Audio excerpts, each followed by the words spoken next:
देवादिदेव भगवान महादेव शिव और जगतजननी मां जगदम्बा जी के चरणों में नमन करते हुए मैं यति सत्यदेवानंद सरस्वती शिष्य परम पूजनीय महामंडलेश्वर गुरुयति नरसिंहानंद गिरी जी महाराज। साथियों, आज हम आपके समक्ष लेके आए हैं हिमाचल प्रदेश में लव जिहाद का दूसरा पार्ट, जो कि हमारे मित्र, हमारे भाई और एक कर्तव्यनिष्ठ पत्रकार रवि रोनकर जी के द्वारा वो बनाया गया है। वो इसकी इन्वेस्टिगेशन कर रहे हैं और बिल्कुल तथ्यों के हिसाब से बता रहे हैं कि हिमाचल में जो इस्लामिक जिहाद फैल रहा है, हिमाचल में जो लव जिहाद फैल रहा है, उसका क्या कारण है, उसके क्या तथ्य हैं, वो सारे एक एक तथ्य, एक एक पक्ष, एक एक हर एक मजबूत तरीके से रख रहे हैं। आप सबसे यही निवेदन है कि इस वीडियो को ज़्यादा से ज़्यादा शेयर करें ताकि हमारी बच्चियां बच सके और बच्चियों के ऊपर और जो पेरेंट्स हैं और जो माँ बाप हैं वो भी इसके लिए जान सके और इस वीडियो को ज़्यादा से। तो आइए पहले देखते हैं रवि रोनकर जी को। ग्लैमर जोन में ट्रेनिंग और नौकरी के लिए पहुंची हिमाचली हिंदू लड़कियां अब शाहरुख का आसान शिकार बनने जा रही थी। सुप्रीम कोर्ट द्वारा जारी विशाखा गाइडलाइंस और 2013 में संसद द्वारा पारित the sexual harassment of women at work place prevention prohibition and redressal act यानी कार्यस्थल पर महिलाओं के साथ यौन उत्पीड़न रोकथाम निषेध और निवारण अधिनियम के तहत भी ग्लैमर जोन पर कार्रवाई हो सकती थी। हिंदू जागरण मंच के कुलदीप शर्मा का कहना है कि यह स्पष्ट दिख रहा है कि एक चरित्रहीन कर्मचारी के साथ भोली भाली लड़की को भगाने में जैसे सितंबर 2022 से ही पटकथा लिखी जाने लगी थी। लड़की को गायब करने में ग्लैमर जोन की भूमिका संदेह के घेरे में है तो सलून जिहाद, लैंड जिहाद, रेहड़ी फेरी जिहाद, व्यापार जिहाद, मजार जिहाद, मार्केट जिहाद और शिवरात्रि मेले में अल्लाहू के जरिए सांस्कृतिक जिहाद को रोकने में एक हो जाएं। अब तो हम भी मान गए हैं कि सुखविंदर सुक्खू की 97% हिंदू जनसंख्या और हिंदुत्व की हार वाली थ्योरी इस केस से साबित हो चुकी है।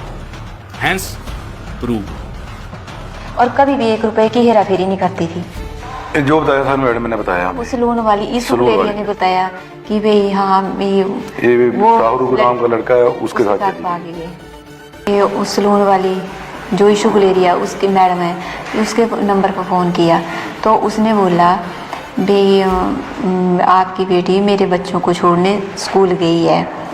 फिर उसने बोला भाई मैंने बोला मैम जी तो उसका फ़ोन कहाँ है? उसने बोला भाई मेरे रूम में है उसका फ़ोन और ये वो क्या मैं अपने हस्बैंड को ना ड्यूटी के लिए भेज रही हूँ, मैं एक पुलिस वाले की घर वाली बोल रही हूँ और आप ईसू मैडम के नंबर पर कॉल कर लो। फिर मैंने ईसू के फ़ोन पर बात की तो उसने बोला भाई नेहा ना सलून में नहीं है। फिर मैंने पूछा भाई आपने सुबह क्यों नहीं बताया मेरे को? बोला तब वो मेरे घर में ना मेहमान बैठे हुए थे। मेरे साथ ये बोला कि वो इतना बाकी उसके साथ है और ये मेरी चिपरगढ़ की कैमरे की। तो मैंने बोला मैडम तो बात ऐसे है तो आपने सलून खोला क्यों? पहले आप पुलिस वालों को लाती हैं, मौका तो दिखाना चाहिए था ना। हिमाचल वाले रहने वाले हैं ना, तो हमसे मांगा जा रहा है कि बताओ कहाँ लिखा। और जो मुस्लिम वर्ग के लोग हैं उनसे उनका पंजीकरण नहीं हुआ है। 2 लड़के रहते थे इनके पास, उनका पंजीकरण भी नहीं करवाया। उनके बारे में क्यों नहीं पूछा गया उनसे भी? यहाँ बताओ कहाँ पंजीकरण नहीं करवाया? क्योंकि उस लड़के ने 2 लड़कियां पहले भी भगाने की कोशिश की थी, एक सलून से और एक सुजानपुर से। तब हमारी बेटी यहाँ पर काम नहीं करती थी। हिमाचल प्रदेश के हमीरपुर जिले की 22 वर्षीय हिंदू लड़की को बंगाल ले जाने वाला शाहरुख खान 2 अन्य लड़कियों पर भी जिहादी हमला कर चुका था। 2 बार उसे हिंदू जागरण मंच की टीम ने विफल कर दिया, लेकिन तीसरी बार वह एक पुलिस वाले की बीवी की सहायता से कामयाब हो जाता है। अब आप सोच रहे होंगे कि पुलिस वाले की पत्नी ने ऐसा क्यों किया? जब जिहादियों के शुभ चिंतक माननीय मुख्यमंत्री श्री सुखविंदर सुक्खू के करीबी होंगे तो भला स्टेट मशीनरी एक असहाय हिंदू परिवार की सहायता क्यों करेगी? वैसे भी सुक्खू बार बार कह चुके हैं कि हिंदुत्व की विचारधारा को कांग्रेस की इंसानियत की विचारधारा ने पराजित कर दिया है। अब 97% हिंदुओं की विचारधारा कितनी कमजोर रही होगी आप अंदाजा लगा सकते हैं, क्योंकि बात लगभग 1.5 वर्ष पुरानी है। सुजानपुर के गांव में सलून चलाने वाले हिंदू दुकानदार ने शाहरुख खान नाम के प्रवासी को काम पर रखा। शाहरुख खान काम के साथ साथ आसपास के गांव की हिंदू लड़कियों से दोस्ती बढ़ाने लगा। एक लड़की को वह भगाने की फिराक में था कि समाज सेवी विपुल गुप्ता ने लड़की के परिजनों को यह बात बता दी और सुजानपुर की वह लड़की नर्क में जाने से बच गई। फिर शाहरुख खान सुजानपुर छोड़ हमीरपुर आ जाता है और यहां बिना पंजीकरण के उसे ग्लैमर जोन यूनिसेक्स सैलून की मालकी नौकरी पर रख लेती है। हिंदू लड़की को मुस्लिम बनाने की सनक और सुजानपुर में मिली शिकस्त उसके दिल में अभी भी जीवित थी। शाहरुख खान जैसों की सहूलियत के लिए सलून में हिंदू लड़कियों की कोई कमी नहीं थी। ग्लैमर जोन में ट्रेनिंग और नौकरी के लिए पहुंची हिमाचली हिंदू लड़कियां अब शाहरुख का आसान शिकार बनने जा रही थी। शाहरुख फिर एक हिंदू लड़की से नजदीकियां बढ़ाता है और उसे भगा ले जाता है, मगर लड़की के माता पिता उसे किसी तरह वापस लाने में कामयाब हो जाते हैं। मामला थाने में पहुंचता है और ग्लैमर जोन की संचालिका को चेतावनी देकर छोड़ दिया जाता है कि वह शाहरुख को नौकरी से निकाले और प्रवासी कर्मचारियों का पंजीकरण करवाए। ग्लैमर जोन की मैडम शाहरुख खान पर कुछ ज्यादा ही मेहरबान थी। उसे हिंदू बच्चियों की इज्जत की कोई परवाह नहीं थी। हिंदू जागरण मंच के जिला संयोजक कुलदीप शर्मा और पूर्व संयोजक आनंदवर्धन शर्मा बताते हैं कि ना शाहरुख खान ग्लैमर जोन से निकला और ना ही शाहरुख के मन में हिंदू लड़कियों के प्रति कुदृष्टि निकली। पास के गांव की एक सनातनी हिंदू बेटी ITI का कोर्स करने के बाद इस कुख्यात सलून में ट्रेनिंग के लिए पहुंचती है। वह इस बात से बेखबर कि ग्लैमर जोन में जिहादी भेड़िए उसका इंतजार कर रहे थे। पूजा पाठ और नियमित व्रत रखने वाली वो बेटी अब इस्लामिक दलदल में धंसने जा रही थी। 22 वर्षीय उस हिंदू बेटी के माता पिता की एक ही शर्त थी कि ग्लैमर जोन की मैडम उसे अपने पास रखेगी। परिवार अपनी बेटी को मैडम के भरोसे छोड़कर निश्चिंत हो जाता है। बेटी के माता पिता बताते हैं कि मैडम ने उनका भरोसा तोड़ते हुए 2 मुस्लिम कर्मचारियों के साथ ही उसे क्वार्टर दिलवा दिया।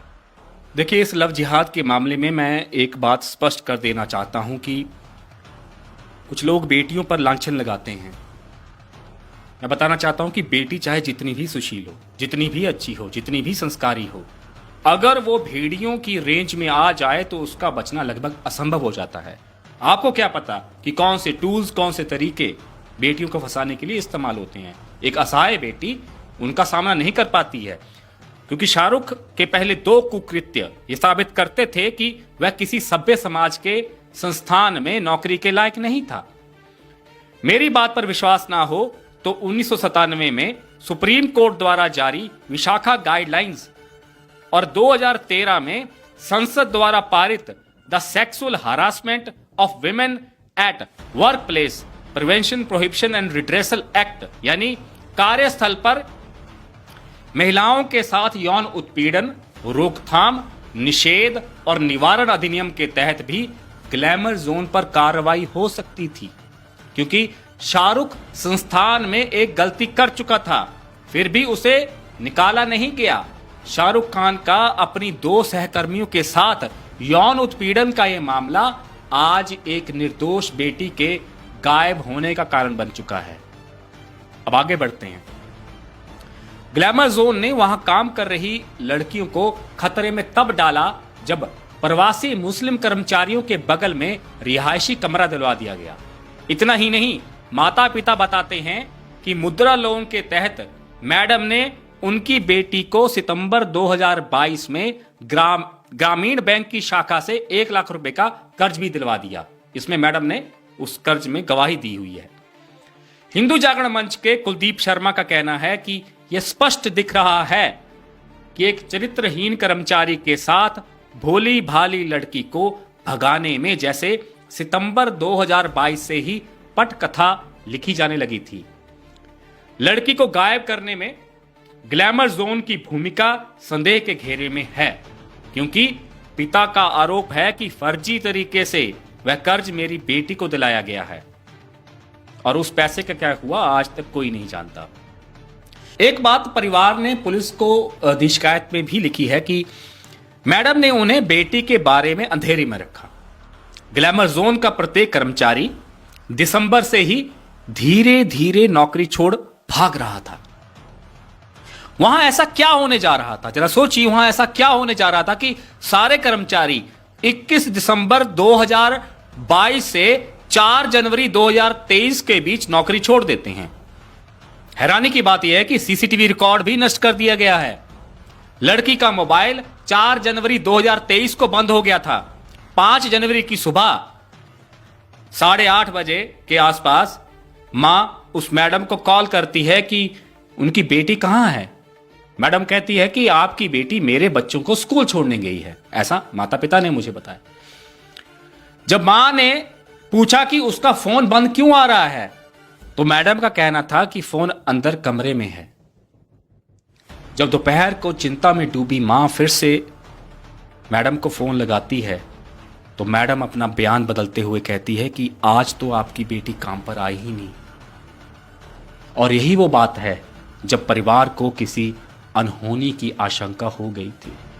आज 2 महीने बीत चुके हैं। हमीरपुर पुलिस की भूमिका इस मामले में पहले दिन से ही संदिग्ध बनी हुई है। पुलिस का आनाकानी करना, गुम हुई लड़की से लगातार संपर्क में रहते हुए भी उसे घर वापस ना लाना, लगातार टाल मटोल करते रहना, परिवार से ये कहना कि उन्हें लोकेशन नहीं मिल रही, ये सब बातें साबित करती हैं कि पुलिस एक बड़े षड्यंत्र की अनदेखी करते हुए एक हिंदू परिवार से बिछड़ी बेटी को नरक से बाहर नहीं निकालना चाहती। हो सकता है कि उन पर कोई राजनीतिक दबाव हो। अब तो हम भी मान गए हैं कि सुखविंदर सुक्खू की 97% हिंदू जनसंख्या और हिंदुत्व की हार वाली थ्योरी इस केस से साबित हो चुकी है, हैंस प्रूव्ड। इसलिए अगर लव जिहाद को रोकना है तो सलून जिहाद, लैंड जिहाद, रेहड़ी फेरी जिहाद, व्यापार जिहाद, मजार जिहाद, मार्केट जिहाद और शिवरात्रि मेले में अल्लाहू के जरिए सांस्कृतिक जिहाद को रोकने में एक हो जाएं। सुजानपुर का अंतर्राष्ट्रीय होली मेला सुक्खू जी की थ्योरी को फिर से प्रूव करेगा। सजग रहें, आवाज उठाएं, ग्लैमर जोन जैसी दुकानों का पूरी श्रद्धा और भक्ति भाव से बहिष्कार करें। पहाड़ की बेटी बंगाल से कहीं बांग्लादेश ना पहुंचा दी जाए। हम उसकी सकुशल वापसी की कामना भी करते हैं। हर हर महादेव, हर हर महादेव।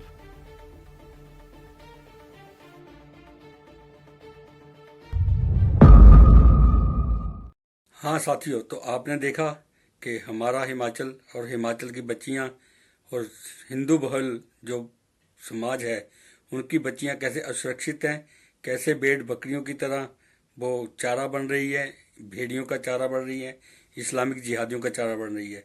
कुछ लोग लगे हुए हैं इनको बचाने के लिए, कुछ लोग लगे हुए हैं अपना सर्वत बलिदान करने के लिए।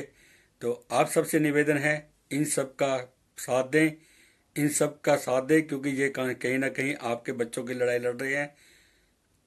तन से, मन से और अर्थ से, हर एक तरीके से इनका साथ दें। ज़मीन पे उतरें, एक दूसरे के साथ खड़े हों, एक दूसरे का साथ दें, तभी हमारा समाज बचेगा, और हमारा समाज बचेगा तभी हमारा धर्म बचेगा। आज के लिए इतना ही। हो सके तो वीडियो को शेयर करें, चैनल को सब्सक्राइब करें, और हो सके तो किसी न किसी तरीके से अपना योगदान अवश्य दें। हर हर महादेव, हर हर महादेव, हर हर महादेव।